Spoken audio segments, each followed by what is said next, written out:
Yeah, it's 6:30.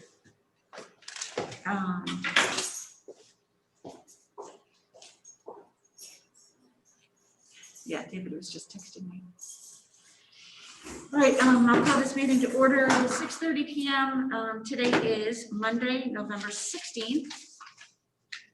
We're in the City Hall auditorium, or I should say for the record, in the City Hall auditorium is Councilman Rubino. Participating via Zoom is Councilwoman Wagner, Councilwoman Roulette, and Councilman Drake Waldron and David Oliver. So we do have a quorum. Before we get the meeting, could you please stand and pledge the flag? I pledge allegiance to the flag of America and to the republic for which it stands, one nation under God, indivisible, with liberty and justice for all. Thank you. All right, we'll jump right in. So item number 1 on the agenda. I'll entertain a motion to approve the minutes of the regular meeting held November 9th. I'll move it. Thank you, Councilwoman Roulette. Second, Waldron. And I heard a second from Councilman Waldron. Are there any questions on the minutes? Hearing none, all in favor? Aye. Aye. Any opposed? Any abstentions? One, I'm sure. One, was that David? Yeah. Yeah. Yeah, I just got on, Eleanor. Thank you. I was just gonna text you back to see if you were wanted me to call on my phone. I don't know how, but I let him in. My car. You let him in? Good. Yeah, I had the option, so I did. Thank you. Keith wants to enter the waiting room. Who's he? How did I get this? I don't know. Pete sounds like a nice guy. Just let him in. I let him in. Heavy is the Welcome. head that wears the crown, right? That's it. Hey, John, you gave me control, huh? Brave man. If you lose connection.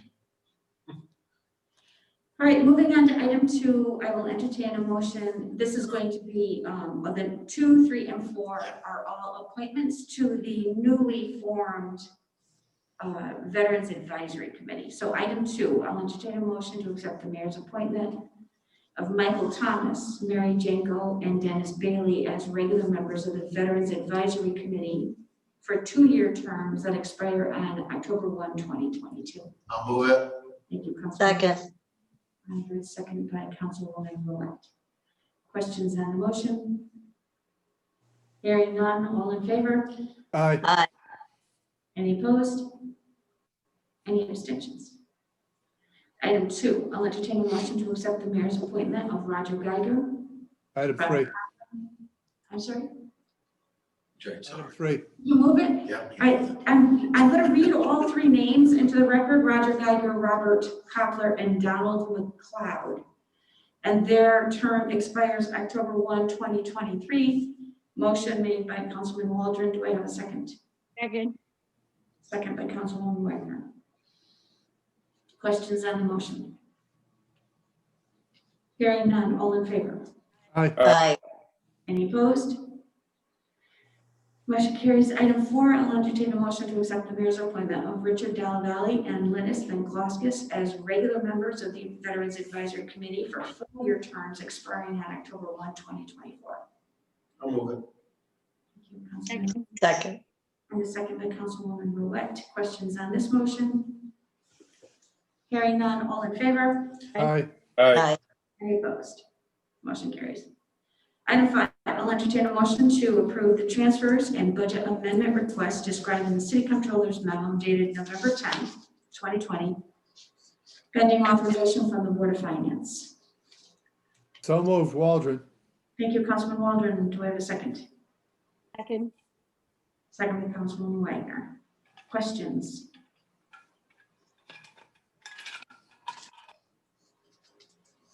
Hearing none. All in favor? Aye. Aye. Any opposed? Motion carries. Item 6, I'll entertain a motion to adopt resolution number 143-207 that is broken down to 3 parts. The first being the authorizing the Torrington Board of Education or superintendent to file a grant application with the State of Connecticut Department of Administrative Services for the Torrington Middle School window replacement project. Number 2, establishing the Torrington Middle School window replacement project building committee and naming John Barlow, Director of Facilities, as the building committee. And 3, authorizing the preparation of schematic drawings and outline specifications for the middle school window replacement project at the Torrington Middle School. So moved, Waldron. Thank you, Councilman Waldron. Do I have a second? Second. All right, second from Councilwoman Wagner. And I do see John is on the line. If there are questions, hey, John, any questions? Yes. Question. Go ahead, Councilwoman Ruette. I'm not quite sure why we need a building committee, for replacement of windows if they've already been identified. Is it, help me understand that, please.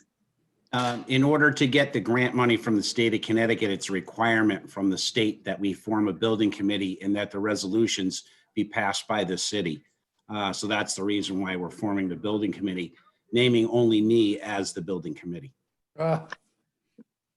I'll join. It's thank you. That's usually that's an explanation in terms of the requirements of the application. So thank you. You're welcome. Other questions for John? Hearing none, I'll call the motion. All in favor? Aye. Opposed? Motion carries. Thank you, John. Glad you were able to join us tonight. You're welcome. Thanks for having me. Okay, item 7, I'll entertain a motion to approve the request submitted by J.R.L. Library to remove the remaining $40,000 of blight lien for the property at 117 Water Street with respect to the renovations and improvements described in Mr. Library's letter dated November 5th, 2020. I'm gonna move it. Thank you, Councilman Rubino. Second. And a second by Councilwoman Briner. Are there questions on what's before you or regarding the blight liens? Yeah, I have a question. Yes. Is this because there's been significant renovation done at the facility?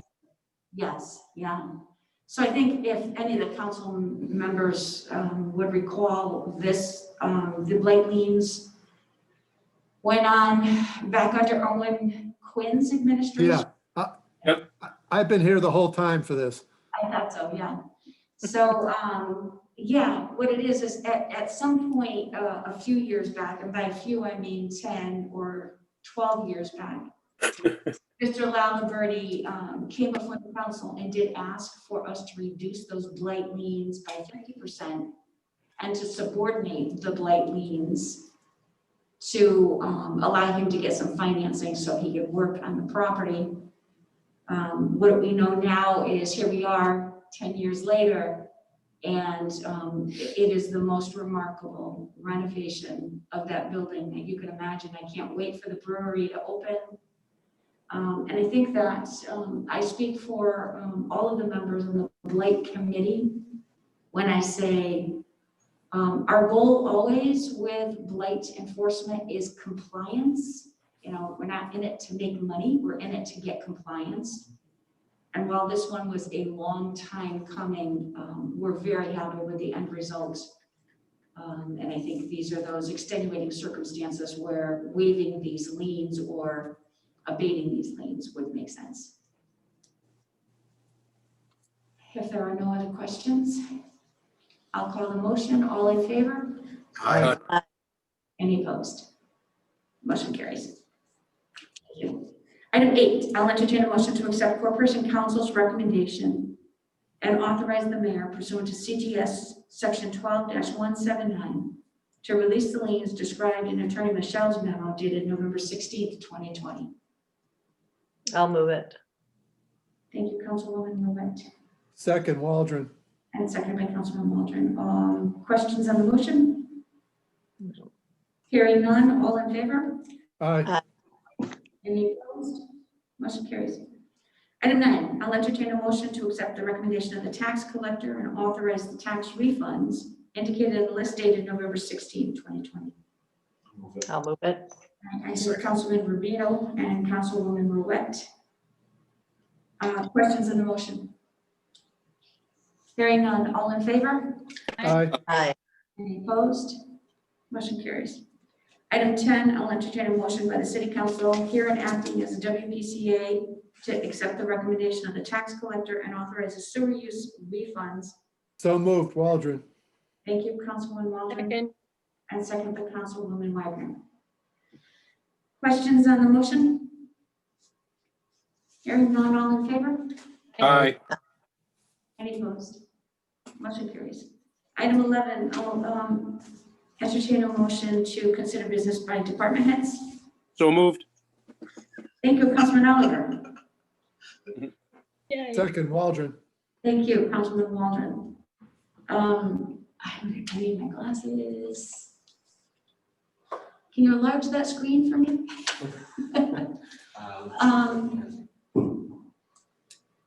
Other than, Yeah, Sue on there. Sue on there. yeah, I don't know, Superintendent Lebowski, did you want to add anything this evening? No, I'm sorry I was late. I was in negotiations, but it sounds like John represented us well in terms of answering your questions on Windows. You did. But thank you very much. Thank you, glad you were here with us. All right. Anything from the city clerk's office? Nothing over here. No, thank you, Mayor. Corporation Council? Alice, anything from finance? Oh, she thought she was gonna escape that. Nothing, thank you, Mayor. She does, I usually like go right over her. All right, item 12, I'll entertain a motion to consider business of the mayor and members of the city council. Move it. Thank you, Councilman Rubino, Second. and second to Councilwoman Ruette. All in favor? Aye. We'll start with the councilman that came out in the cold. Anything this evening? Well, happy Thanksgiving. Wonderful. Councilwoman Wagner? I also want to wish everyone a happy and safe Thanksgiving. This will be a different one this year, but we'll all be here next year if we do it all right. I did have a question. I appreciate that Rista is working on the report for the Healthy Communities grant funding. That we'll hear that in December. But not knowing the details of the grant, I have a couple of areas that people have approached me and asked questions about that I just wanted to see if these were areas that fit into this type of a grant. Okay. One was youth funding for Youth Services Bureau. There was someone said that some funding had been cut, so I didn't know if that was somewhere we could find something. The second was with Parks and Rec. They're doing a good job with some virtual programming and wondering if we can add to that. The reason I said for those two is because we have more and more students at home with virtual learning. They're becoming really good at using Zoom and computers, but perhaps if we could add some new programming and some alternatives. I know the library is trying to work on something. I think a couple of the churches might, but if we can get some type of programming together where students have an alternative and they're learning even though they don't realize they're learning because it's something that intrigues them, that might be a grant, you know, an area for grant funds. The third was the effort underway to establish a homeless shelter through Operation Overflow. I was a volunteer with that for 2 years, and I know they're really working hard to get St. Mary's. So I was looking again at this grant and thinking for Healthy Communities, maybe there's some way something in there can help them. You could probably better explain that to me. So. Sure. So I'm going to try to answer each one of those. So as far as the homeless shelter with for Operation Overflow, no, nothing from this. First, I'm going to explain the Building Healthy Communities grant was granted to us based on a budget that was presented when we applied for that grant prior to, I think it was September or October of 2019. So we're working within a budget that has already been established. So no, I don't see Park and Rec programs coming in, you know, without having to go back to ask for a modification of the budget. The same thing with the Youth Service Bureau. And as far as Operation Overflow is concerned, I'm actually I've been actively involved in helping to find an alternative location just for the other council members' information. Operation Overflow was customarily operated by volunteers, and it was moved from church location to church location. So this has always been one of those programs that we're incredibly grateful for the volunteers that step up, and for our faith-based community that didn't require any funding. It was just out of the kindness of the heart and out of the generosity of the churches. What happened is during the pandemic, the churches could not provide the space that they did in the past. So since March, my office has been monitoring the CAN calls. The CAN is the Coordinated Access Network. These meetings have been going on a weekly basis. And about 6 weeks ago, it became abundantly clear that they had no place to bring the winter sheltering, and that it was becoming increasingly obvious that it was going to be difficult to recruit volunteers in the middle of a pandemic. So working with Supportive Housing Works and our agencies, we developed a short list of possible locations. I took it upon myself to call a number of places, including St. Mary's Church, not St. Mary's, but St. Mary's. The broker for that property is actually married to my cousin, so I made a quick call to him to see if the new owner was interested in leasing that property out for 4 months, and was able to at least negotiate a high level of what the expectations were for the lease. We have had grant funds already granted. We don't need funds from Building Healthy Communities, is my understanding. That the Draper Foundation has already granted, I believe, $36,000. That $36,000 will cover the lease, it'll cover insurance, and it'll cover 2 paid staff members that will run the overflow shelter from 7 p.m. to 7 a.m. We hit a little bit of a speed bump. I'm not going to call it a roadblock. It's a little bit of a speed bump because finding somebody that would execute the lease became a little bit of a challenge for us, and looking for somebody that can provide insurance. I kept getting, a little, I won't call it pushback. I kept getting pressed by some of the agencies to understand why the city could not undertake this venture. I need to make it clear to the council members and to anybody that's listening. A municipality cannot lease property for a program that is being operated by somebody else.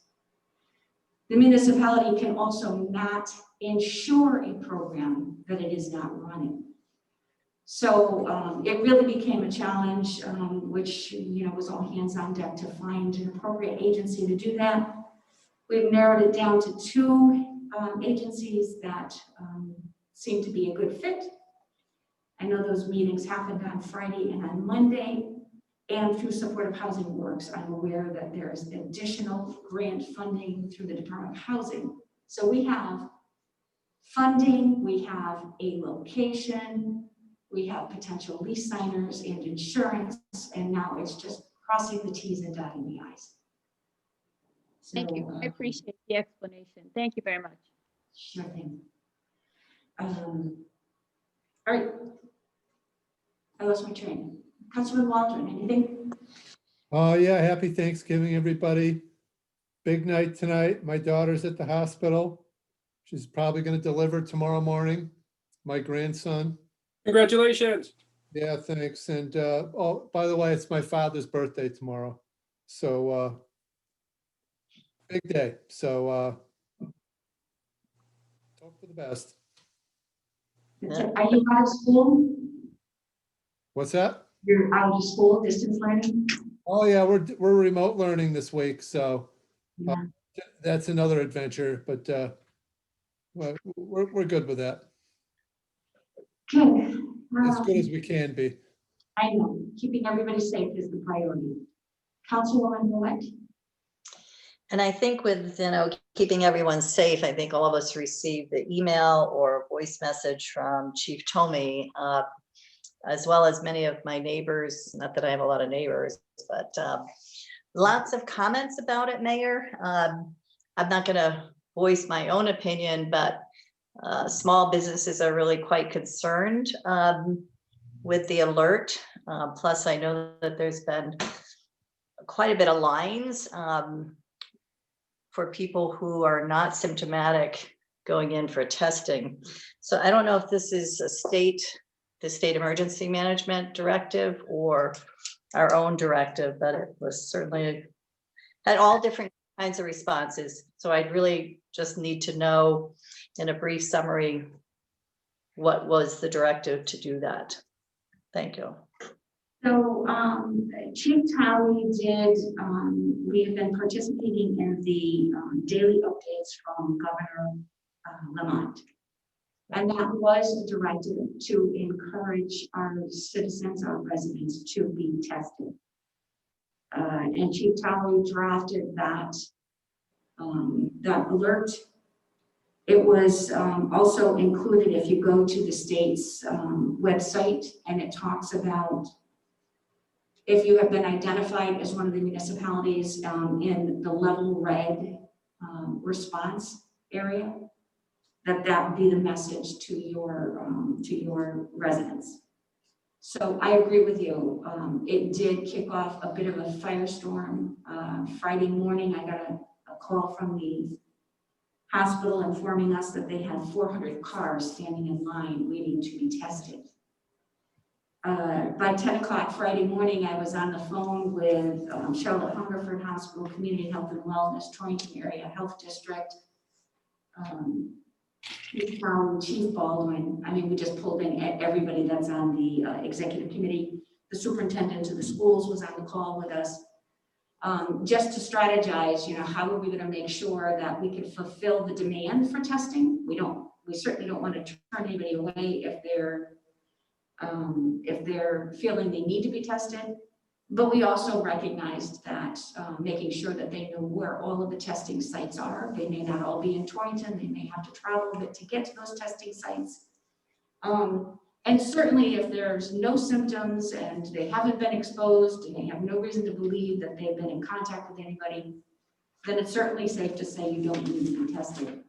So new messaging did go out on the Office of the Mayor's Facebook page, and I think the fire department and the police department were doing a similar message where we're linking everything to the state's website so that there isn't a confusion as to whether or not that's something that the city is deciding or the state is deciding.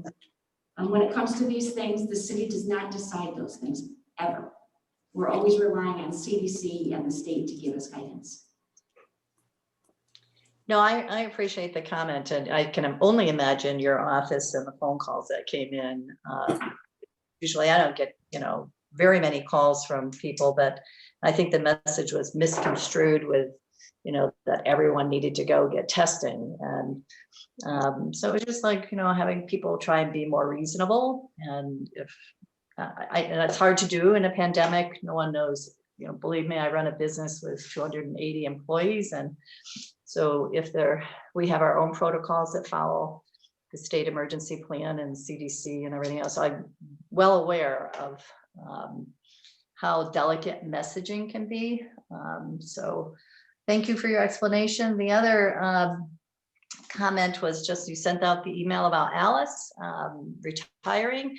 I think you should have her rescind that because she's Already tried. great bio.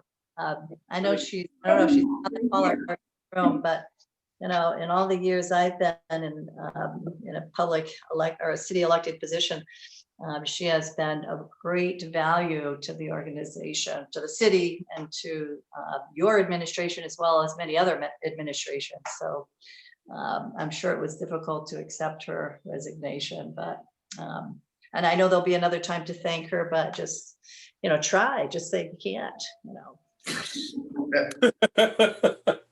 managed to get 12 additional months out of her. She tried to do this a year ago, so. Yeah. What is it? It's 27 years and 1 day for and she is in the room with us, by the way. Well, 30 is a rounder number.